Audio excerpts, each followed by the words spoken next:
Meus queridos irmãos e irmãs, querida comunidade, querida assembleia aqui reunida e aquelas que estão reunidas na igreja doméstica, em seus lares.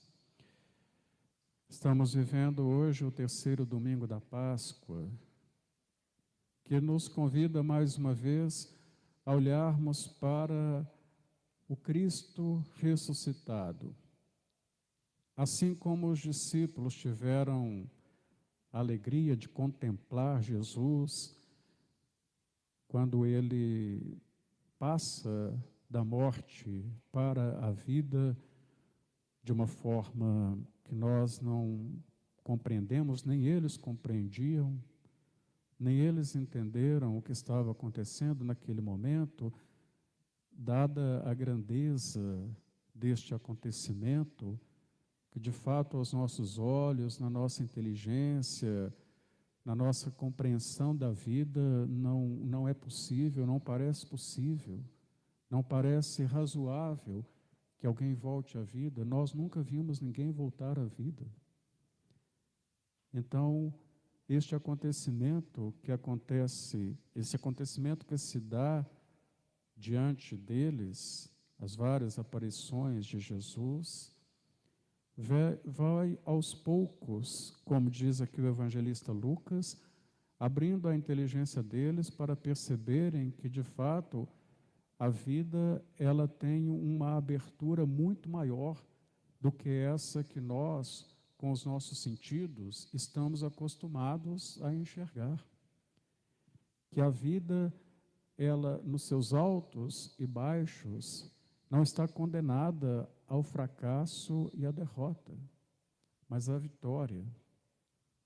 E se a gente não se imbui, se a gente não deixa esta verdade se incutir, se entranhar na nossa inteligência, nós vamos caminhar pela vida acreditando que, de fato, o nosso fim é a morte, quando não é.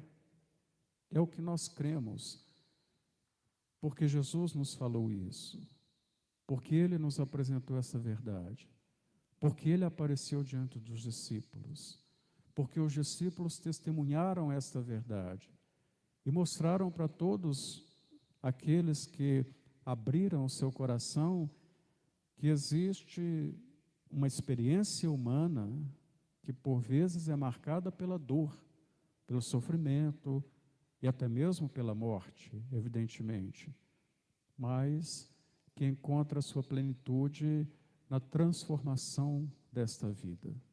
Então é para isso que nós caminhamos. E caminhamos dentro dessa nossa existência.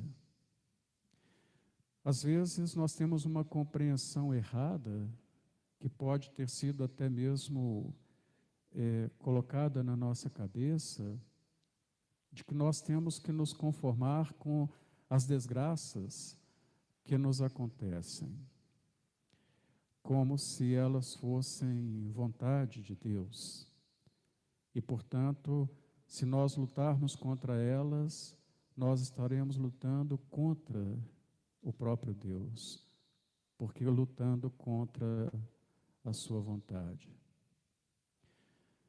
De fato, ao vermos Jesus mesmo falando da trajetória da sua vida, do conjunto da sua vida, como a expressão de um desejo de Deus, porque ele fala, era preciso que o Filho do Homem padecesse nas mãos das autoridades, sofresse, morresse, para que depois, então, experimentasse a ressurreição. Não significa isso, definitivamente, que nós devemos nos conformar com tudo aquilo que nos acontece. Que nós devemos, na verdade, lutar contra aquilo que não é expressão da dignidade humana. Se nós vemos uma pessoa que passa fome, por exemplo, que está passando fome, está numa situação de miséria, o fato de nós darmos alguma coisa de comer para essa pessoa não significa que nós estamos indo contra a vontade de Deus, porque não quer Deus a fome para a pessoa. Pelo contrário, Deus, em Jesus Cristo, veio mostrar o desejo da plenitude que Ele deseja, o desejo da plenitude que Ele oferece para toda a humanidade, para todo mundo. A ninguém Deus quer, mesmo quando a gente ouve Maria lá no início do Evangelho de São Lucas, cantando o seu Magnificat e dizendo que Deus fez os pobres ricos e os ricos miseráveis. Existe aí um simbolismo para dizer que Deus está, na verdade, ao lado de todos e quer que todos estejam ao lado de todos. Que nós não somos, como às vezes a ideia política e até mesmo a ideia religiosa entranha na nossa cabeça, que nós somos opositores, que para uns vencerem, outros têm que ser derrotados. Não é isso. Todos nós somos chamados à vitória, porque a nossa vitória está em Cristo. A nossa vitória não está, de fato, naquilo que nós conquistamos nesta vida, mas aquilo que nós conquistamos desta vida é também uma expressão muito pequena, mas é uma expressão desta vitória que Deus, por meio de Jesus Cristo, da sua paixão, morte e ressurreição, oferece para toda a humanidade. Então, essa oferta de Deus, a plenitude, como Jesus mesmo diz, eu vim para que tenham vida, mas não é qualquer vida, é a vida em plenitude. Se nós rejeitamos isso e falamos e dizemos ou pensamos, Deus, para mim, quis um destino diferente, a dor, o sofrimento, a doença, nós não estamos compreendendo a essência do Evangelho. Nós não estamos compreendendo aquilo que é o núcleo da mensagem que Jesus nos anuncia.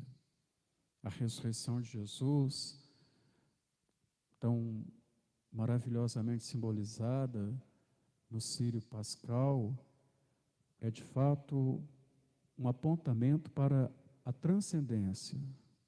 Somos chamados para o alto, mas não apenas depois da nossa morte. Também aqui e agora somos chamados a sermos vitoriosos, porque a nossa vitória de fato está em Cristo.